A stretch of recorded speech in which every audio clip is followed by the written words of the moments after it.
श्री शिवाय नमस्तुभ्यम। हर हर महादेव। दोस्तों, कैसे हैं आप सब? आशा करती हूँ भोलेनाथ की कृपा से आप सब अच्छे होंगे।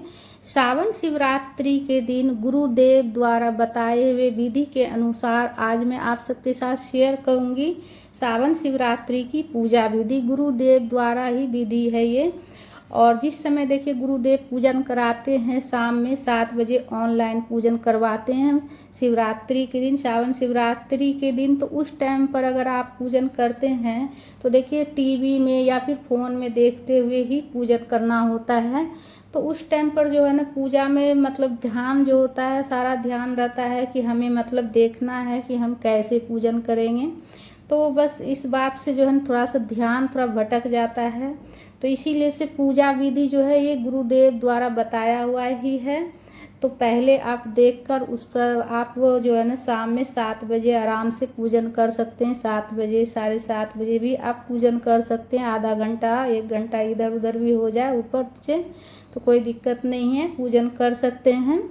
और गुरुदेव द्वारा बताया हुआ ही विधि है, संपूर्ण विधि है। और विसर्जन कब और कैसे करेंगे वो भी मैं बताऊंगी आज के वीडियो में। सब गुरुदेव द्वारा बताया हुआ ही विधि है। तो उस टाइम पर जो है ध्यान थोड़ा सा जो है पूजा में जैसे कि ये हो जाता है कि हमें जो मतलब टीवी में बता रहे हैं गुरुदेव, बस वो सुनते हुए पूजन करना है। और ऐसे अगर आप विधि पहले देख लेते हैं तो पूजा करने में आपको ज़्यादा अच्छा रहेगा। और ओम नमः शिवाय का जाप करते हुए आप पूजन कीजिएगा। पार्थिव शिवलिंग का निर्माण कर लिए हैं। और पार्थिव शिवलिंग का निर्माण जब कीजिएगा थोड़ा सा गंगा जल मिलाकर कहीं अच्छे जगह का मिट्टी लेकर पार्थिव शिवलिंग का निर्माण करेंगे। और थोड़ा सा गंगा जल मिला लीजिएगा निर्माण करते समय। और तुलसी के पास का मिट्टी नहीं लेना है।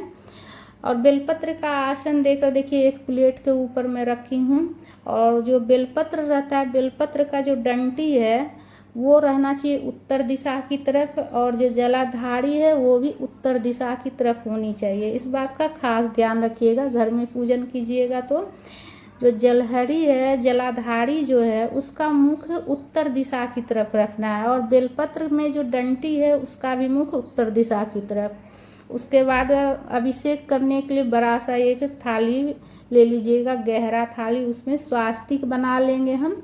और स्वास्तिक बनाने के बाद हम जो शिवलिंग रखे हैं प्लेट के ऊपर उनको विराजित कर लेंगे अभिषेक करने के लिए।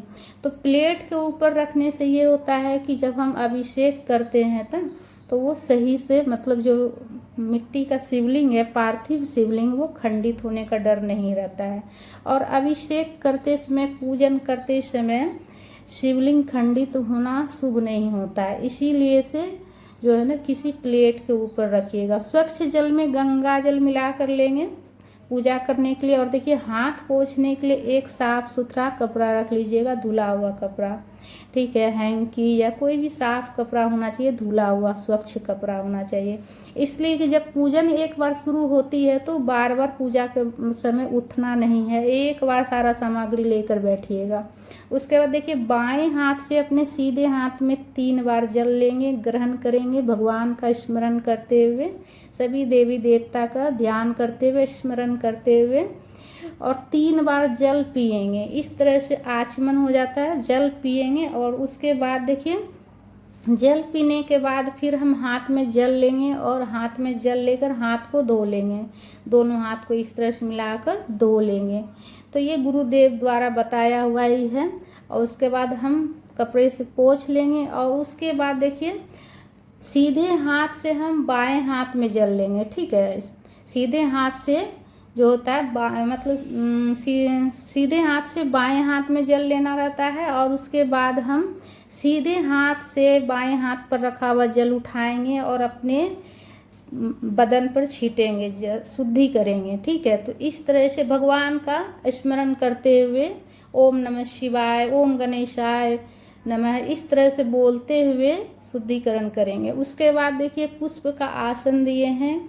जो गोल सुपारी गुरुदेव बताए हैं, 3 गोल सुपारी, उसका यहीं पर उपयोग किया जाएगा। तो सुपारी के स्वरूप में हम विराजित करेंगे गणेश जी को और माता पार्वती को, गौरी माता को, गोल सुपारी। तो 2 जगह हमने अभी स्थापित कर रहे हैं, विराजित कर रहे हैं। पुष्प का आसन देकर पूजा शुरू करने से पहले सभी को हम विराजित कर लेंगे। पहले गणेश जी को, गौरी माता को, और तीसरा सुपारी जो है वो हम कलश के रूप में विराजित करेंगे। ठीक है, तो कलश के रूप में मानकर, कलश में सभी देवी देवता को मानकर विराजित कर लेंगे। और दीपक बरासा लेना है, अखंड ज्योत बरास ले लीजिएगा और पुष्प का आसन देकर दीपक को रखेंगे। दीपक आप घी हो तो घी से प्रज्वलित कर लीजिएगा, और घी नहीं हो तो ऐसे में तिल के तेल से भी आप प्रज्वलित कर सकते हैं। इसलिए कि भगवान सबसे पहले हमारे भाव देखते हैं। तो हमारे पास अगर घी का सामर्थ्य नहीं है, सुविधा नहीं है, तो हम तिल के तेल से भी दीपक प्रज्वलित कर सकते हैं। उसके बाद दीपक प्रज्वलित कर लिए सबसे पहले, इसलिए कि हमारी पूजा का साक्ष्य दीपक होता है। सर्वप्रथम गणेश जी की पूजा करेंगे। सबसे पहले जल चढ़ाएंगे 5 बार, भाव स्नान करा लेंगे हम जल से। गणेश जी का सबसे पहले सर्वप्रथम गणेश जी की पूजा की जाती है, तो इसलिए सबसे पहले हम गणेश जी की पूजा कर लेंगे। तो जल के छींटे देकर 5 बार हम भाव स्नान करा लेंगे। वस्त्र के स्वरूप में हम कलावा समर्पित करेंगे गणेश जी को, और पूजा करते समय ओम नमः शिवाय का जाप करते हुए अपना पूजा संपन्न कीजिएगा। ओम नमः शिवाय, ओम नमः शिवाय का जाप करते हुए ओम नमः शिवाय। और उसके बाद देखिए जनेऊ समर्पित कर लीजिएगा। इसलिए गुरुदेव भी बताएं 2 जनेऊ, एक गणेश जी के लिए, एक भोले बाबा के लिए। तो गणेश जी को जनेऊ समर्पित कर लिए। रोली चंदन से तिलक करेंगे और 108 जो चावल का दाना लीजिएगा उसी में से गणेश जी को भी अक्षत समर्पित कीजिएगा, दुर्वा समर्पित कीजिएगा, लाल पुष्प समर्पित करेंगे हम गणेश जी को। उसके बाद भोग समर्पित कर रहे हैं। भोग हमेशा कोई पत्ता के ऊपर या कोई प्लेट के ऊपर रखकर समर्पित कीजिएगा। दक्षिणा समर्पित कर रहे हैं। सबसे पहले गणेश जी की पूजा कर लिए, धूप प्रज्वलित करके हम धूप दिखा लिए। तो सबसे पहले गणेश जी की पूजा कर लिए। उसके बाद हम कलश के रूप में सभी देवी देवता हैं, इसमें सभी देवी देवता विद्यमान हैं, तो कलश का भी हम पूजन कर लेंगे इस तरह से 5 बार जल के छींटे देकर। और उसके बाद हम कलावा समर्पित करेंगे। तो सभी देवी देवता का, कुल देवता का, सबका ध्यान कर लीजिएगा। ठीक है, सभी देवी देवता, अपने कुल देवता, अपने घर में जो आपके देवी देवता है, कुल देवता देवी हैं, सभी का ध्यान कर लीजिएगा। उसके बाद कलावा समर्पित किए हैं, पुष्प समर्पित कर लेंगे हम, रोली चंदन से तिलक कर लेंगे और समर्पित कर रहे हैं, भोग समर्पित कर रहे हैं, अक्षत भी समर्पित कर लिए हैं और कुछ दक्षिणा भी समर्पित कर लिए हैं। धूप प्रज्वलित करके धूप दिखा लिए हैं। हाथ जोड़कर निवेदन करेंगे, क्षमा याचना करेंगे और निवेदन करेंगे भोग ग्रहण करने के लिए। और उसके बाद देखिए शिवलिंग का अभिषेक कर रहे हैं। सबसे पहले हम जल से अभिषेक कर रहे हैं, शिवलिंग का पूजन करेंगे। अब हम ओम नमः शिवाय का जाप करते हुए दूध से अभिषेक कर लेंगे। पंचामृत अभिषेक कर रहे हैं तो दूध से अभिषेक कर लेंगे ओम नमः शिवाय का जाप करते हुए।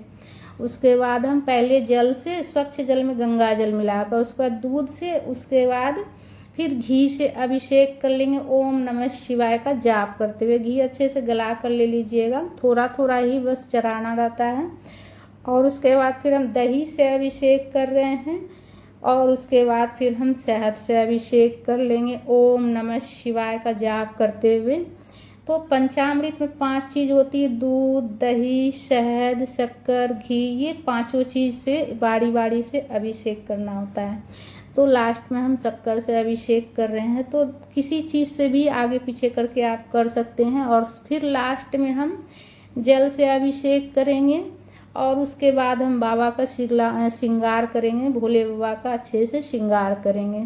जल से अभिषेक करने के बाद वस्त्र के स्वरूप में कलावा समर्पित करेंगे। तो कलावा जो है ना थोड़ा बड़ा लीजिएगा, इसलिए कि जब आप विसर्जन कीजिएगा ना तो उस टाइम पर ये कलावा जो है ना रक्षा सूत्र बन जाएगा। और पूजा करते समय पूजा में जो चढ़ा रहे हैं वस्त्र के स्वरूप में, तो ये रक्षा सूत्र बन जाएगा। तो कलावा थोड़ा बड़ा करके ही चढ़ाइएगा तो सही रहेगा। पूजा करने के बाद, विसर्जन करने के बाद आप रक्षा सूत्र अपने कलाई पर बांध सकते हैं, घर में कोई भी बांध सकते हैं। जनेऊ समर्पित कर लेंगे, कलावा समर्पित कर लिए, वस्त्र के स्वरूप में जनेऊ समर्पित कर लिए हैं। उसके बाद हम रोली चंदन से तिलक करेंगे भोले बाबा का। ओम नमः शिवाय का जाप करते हुए पूरा पूजा संपन्न कीजिएगा। ओम नमः शिवाय का जाप करते हुए आप चाहे तो महामृत्युंजय भी मंत्र पढ़ते हुए आप पूजन अपना संपन्न कर सकते हैं। उसके बाद रोली चंदन से हम तिलक कर ले रहे हैं और पूरे शिव परिवार होते हैं शिवलिंग में, ठीक है। पूरे शिव परिवार, कार्तिकेय जी का भी ध्यान कर लेंगे। अशोक सुंदरी गणेश जी का पूजन कर लिए हैं। अशोक सुंदरी भोलेनाथ की पुत्री है।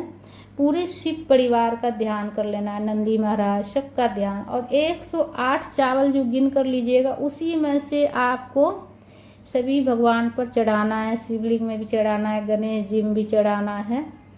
और इसलिए देखिए शिव परिवार मतलब शिवलिंग में पूरे शिव परिवार होते हैं, लेकिन सबसे पहले गणेश जी की पूजा की जाती है। इसलिए से सुपारी के स्वरूप में गुरुदेव विराजित करके सबसे पहले गणेश जी की पूजा करते हैं। तो इसलिए से पहले गणेश जी की पूजन कर लिए। उसके बाद अभिषेक कर लिए हम, अक्षत चढ़ाए हैं। उसके बाद गेहूं का दाना 21 गेहूं का दाना चढ़ा लीजिएगा पूरा, ठीक है। काली मिर्च ये सब चीज़ जो है ना आपको पूरा शिवलिंग पर चढ़ाना है। काली मिर्च 21 दाना गिनकर चढ़ा लीजिएगा और 1 चुटकी काला तिल चढ़ाना है, ठीक है। तो सामग्री तो पहले ही जुटा कर बैठिएगा, पहले ही सारा लेकर, ठीक है। इसलिए कि पूजा अभिषेक करते के समय उठना नहीं चाहिए। उसके बाद कमलगट्टा 5 लिए हैं, शिवलिंग में भी समर्पित किए हैं, गणेश जी को भी समर्पित किए हैं। और जो कलश के रूप में सभी देवी देवता को हम विराजित किए हैं उसमें भी समर्पित कर लिए हैं। शिवलिंग में 2 किए हैं, एक गणेश जी को एक कलश में और एक कमलगट्टा हमने रखे हैं माता को। जब पूजा करेंगे गौरी माता को तो चढ़ाएंगे। गुलाल समर्पित किए हैं। यहाँ पर देखिए हमारे पास अबीर नहीं है, इसलिए से हम अबीर नहीं चढ़ाए। अबीर हो तो अबीर चढ़ा लीजिएगा। इसलिए कि देखिए सामग्री कुछ कम हो जाए तो उससे कोई भी दिक्कत की बात नहीं है। इसलिए कि भोले बाबा सबसे पहले हमारे मन देखते हैं। तो हमारे पास अबीर नहीं हो पाया, नहीं मिल पाया हमें, अबीर तो नहीं है। इसीलिए से आपको अगर मिल जाए चढ़ा लीजिएगा, नहीं हो तो कोई बात नहीं। समी का पत्ता 7 चढ़ा लिए हैं। दुर्वा समर्पित करेंगे, धतूरा समर्पित कर लेंगे हम। और 7 बेलपत्र लिए हैं। 7 बेलपत्र में देखिए आप ओम भी लिख सकते हैं, राम भी लिख सकते हैं बेलपत्र के ऊपर, या फिर ओम नमः शिवाय का जाप करते हुए सिर्फ आप तिलक भी कर सकते हैं, ठीक है। तो ओम नमः शिवाय का जाप करते हुए यहाँ पर मैं तिलक कर रही हूँ। ओम नमः शिवाय का जाप करते हुए पूजा संपन्न करेंगे अपना पूरा पूजा। ओम नमः शिवाय का जाप करते हुए भोलेनाथ के ऊपर ध्यान करते हुए सभी देवी देवता का ध्यान करते हुए पूजा अपना संपन्न करेंगे। तो ओम नमः शिवाय का जाप करते हुए सभी बेलपत्र के ऊपर ओम फिर या राम, ओम या राम, या फिर आप सिर्फ तिलक भी कर सकते हैं, ठीक है। तो तिलक कर लिए हैं और समर्पित कर लिए हैं। चारों तरफ से हम शिवलिंग के ऊपर ही चढ़ा रहे हैं। बेलपत्र हमेशा पलट कर चढ़ाया जाता है, ठीक है। इस बात का ध्यान रखिएगा, हमेशा बेलपत्र जो होता है वो पलट कर चढ़ाना चाहिए, सीधा बेलपत्र नहीं चढ़ाया जाता है। बेलपत्र की डंटी ज़्यादा लंबी नहीं होनी चाहिए, छोटी डंटी करके चढ़ाना है। और उसके बाद हम बेलपत्र समर्पित कर लिए, पुष्प समर्पित करेंगे भोले बाबा को। और लाल पुष्प हम पार्वती जी का ध्यान करते हुए चढ़ा रहे हैं।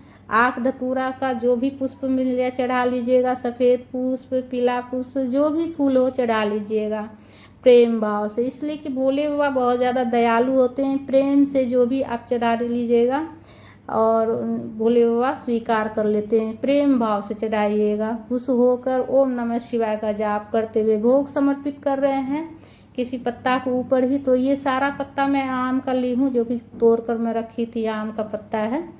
आम का पत्ता या कोई फूल पत्ती का भी पत्ता हो तो उस पर भी रख कर चढ़ा सकते हैं। सखुआ का पत्ता या कोई प्लेट में भी रख कर चढ़ा सकते हैं। दक्षिणा भी समर्पित कर दिए हैं, सिक्का हम तो सिक्का 4-5 सिक्का लेकर बैठिएगा पूजा में और सभी भगवान जी को समर्पित कीजिएगा। उसके बाद धूप प्रज्वलित करके हम धूप भी दिखा लिए। अब हम माता की पूजा कर रहे हैं, गौरी माता की पूजन कर रहे हैं। जल के छींटे दे रहे हैं, जल चढ़ा रहे हैं, 5 बार हम जल समर्पित करेंगे गौरी माता को। और जल समर्पित करके जल के छींटे देकर हम भाव स्नान करा लेंगे गौरी माता को। गौरी माता को स्नान कराने के बाद हम गौरी माता को वस्त्र के स्वरूप में कलावा भी आप समर्पित कर सकते हैं, या फिर वस्त्र हो, चुनरी हो तो आप चुनरी भी समर्पित कर सकते हैं, ठीक है। या फिर कलावा भी समर्पित कर सकते हैं। चुनरी हो तो चुनरी चढ़ा लीजिएगा, नहीं हो तो देखिए कोई बात नहीं, प्रेम भाव से तो बस छोटा ही चुनरी है, लेकिन थोड़ा सा यहाँ पे चढ़ाने में मैं सोच रही हूँ मैं कैसे चढ़ाऊँ, मोर के चढ़ाऊँ, कैसे चढ़ाऊँ, है ना, इसलिए कि चौकी भी छोटी है और थोड़ा सा दिक्कत सी हो रही है चढ़ाने में, तो इसीलिए से तो बस वस्त्र हो तो आप वस्त्र समर्पित कर लीजिएगा, या फिर आप जो है ना आप चुनरी भी समर्पित कर सकते हैं। यहाँ पर तो चुनरी समर्पित कर ले रही हूँ मैं, और बस बहुत ही प्यार से पूजा कर रही हूँ, बहुत ही प्रेम से पूजन कर रही हूँ और ओम नमः शिवाय का जाप करते हुए हम पूजन कर रहे हैं। मैं ऐसे सोच रही हूँ कि यहाँ पर मैं माता को कैसे सजाऊं जो कि माता बहुत ही मतलब सुंदर लगे इस चुनरी में, और इस तरह से सोचते हुए मैं बार बार तरह तरह से चारों तरफ से मैं चढ़ा कर देख रही थी और उड़ा रही थी। और उसके बाद मैं सिंदूर लगा रही हूँ माता को। तो सिंदूर लगा लेंगे माता को। सिंदूर लगाने के बाद अपने मांग में सुहागने ज़रूर सजाएं, चूड़ी में ज़रूर सजाएं। और अगर पुरुष पूजा कर रहे हैं तो पुरुष माता को सिंदूर ना लगाएं, इस कोई घर में स्त्री है, महिला है, उनसे लगवा लीजिएगा, ठीक है। इसलिए कि माता को कभी भी मतलब किसी पुरुष को सिंदूर नहीं लगाना चाहिए। उसके बाद देखिए कमल गट्टा भी समर्पित कर लिए हम, और गुलाल भी समर्पित कर लिए, अक्षत भी समर्पित कर लिए। सुहाग की चीज़ें देखिए, श्रृंगार की चीज़ें जितना हो सके आपसे पूरा 16 श्रृंगार भी चढ़ा सकते हैं, या फिर आप 4-5 चीज़ें भी चढ़ा सकते हैं जो मेन है, चढ़ा लीजिएगा। जैसे सिंदूर हो गया, बिंदी हो गया, मेहंदी हो गया, चूड़ियाँ हो गई। उसके बाद हम भोग समर्पित कर रहे हैं, पुष्प भी समर्पित कर रहे हैं। तो देखिए पूजा में थोड़ा सा ऊपर नीचे भी हो जाए कोई दिक्कत नहीं है, ठीक है। तो पुष्प भी समर्पित कर लिए, हाथ जोड़ कर निवेदन करेंगे, हे माँ भोग ग्रहण कीजिए। उसके बाद दीपक में भी हम पूजा कर ले रहे हैं, पुष्प समर्पित कर ले रहे हैं।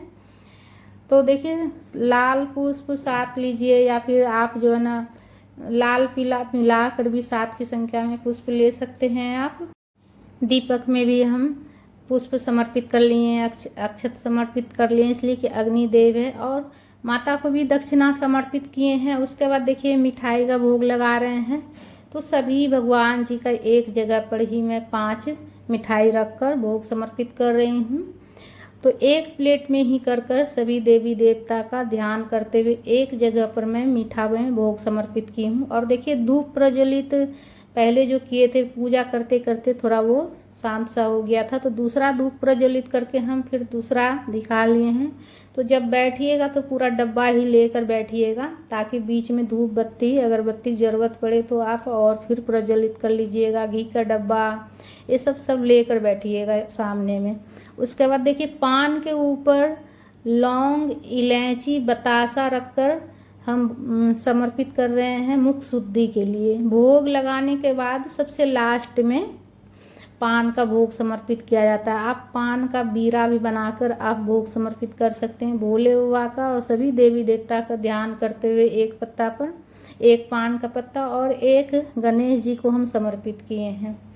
और उसके बाद हाथ में पुष्प लेकर शिव चालीसा की पुस्तक हो या फिर आपके पास शिव पुराण हो तो पढ़ लीजिएगा, ठीक है। इसलिए कि जो ने ये जो शिवरात्रि होती है सावन का शिवरात्रि के दिन पूजन करने से और मंत्रों का जाप करने से और व्रत करने से पूरे साल के शिवरात्रि का पुण्य फल हमें प्राप्त होता है। तो ज़रूर पढ़ लीजिएगा हो सके तो, और नहीं हो तो कोई बात नहीं, ओम नमः शिवाय का जाप करते रहिएगा। सभी मंत्रों का एक मंत्र ओम नमः शिवाय का जाप करते हुए पूजन कीजिएगा। अगर नहीं हो तो हाथ में जो पुष्प लिए थे हम कथा शिव चालीसा पढ़ते समय वो प्रभु के चरणों में समर्पित कर दिए हैं। और एक प्लेट लिए हैं जिसमें कि स्वास्तिक बना लिए हैं, और स्वास्तिक बनाकर उस पर पुष्प का आसन देकर दीपक रखे हैं, कपूर प्रज्वलित किए हैं और कपूर प्रज्वलित कर कर प्रेम पूर्वक भोलेनाथ की आरती गाते हुए आरती कर लेंगे। आरती हमेशा खड़ा होकर किया जाता है, तो खड़ा होकर आरती कीजिएगा, बैठकर आरती नहीं कीजिएगा, ठीक है। आरती होते करते समय खड़ा होकर आरती कीजिएगा। और देखिए पूजा जो है ना, आप अपना पति पत्नी अगर है साथ में हैं तो दोनों मिलकर भी पूजन कर सकते हैं, गेठ जोड़कर गठबंधन करके, या फिर पूरा परिवार मिलकर बैठकर पूजन कीजिएगा, ठीक है। और अकेले हैं तो अकेले भी पूजन कर सकते हैं। उसके बाद देखिए आरती करने के बाद आचमनी कर लिए हैं, जल से चारों तरफ से घुमाकर 3 बार और जल के छींटे देकर हम आचमनी कर लिए हैं आरती वाला दीपक में। और उसके बाद देखिए हाथ जोड़कर क्षमा याचना करेंगे। उसके बाद हम आरती ले लेंगे, दक्षिणा कुछ पैसा रख कर आरती लीजिएगा। उसके बाद जितना पूरा परिवार है वो भी आरती ले लेंगे, सबको जितना घर में सदस्य हैं सबको आरती दिखाई दे दीजिएगा, सभी आरती ले लेंगे। तो कुछ दक्षिणा पैसा रख कर ही आरती लिया जाता है, ऐसे नहीं लिया जाता है। तो इस तरह से हमारा पूजा संपन्न हो जाता है दोस्तों। पूजा करने के बाद कीर्तन भजन कीजिएगा, भोले बाबा का जाप कीजिएगा, ओम नमः शिवाय मंत्रों का जाप कीजिएगा। इसलिए कि शिवरात्रि की पूजा में रात्रि में जागरण का भी बहुत ज़्यादा महत्व है। और विसर्जन देखिए, जब तक दीपक हमारा प्रज्वलित है तब तक विसर्जन नहीं किया जाता है। दीपक जब शांत हो जाए तब विसर्जन किया जाता है। उसके बाद विसर्जन के बाद जो सुहाग की सामग्री, घर में कोई भी सुहागन उसे इस्तेमाल कर सकती है। प्रसाद पूरा परिवार ग्रहण कीजिएगा पूजा को। तो दोस्तों आशा करती हूँ पूजा विधि आप सबको अच्छी लगी होगी और आपके लिए बहुत ही ज़्यादा हेल्पफुल होगी ये वीडियो। तो अगर अच्छी लगी तो लाइक ज़रूर कर लीजिएगा, वीडियो को शेयर कीजिएगा और चैनल को सब्सक्राइब कर लीजिएगा।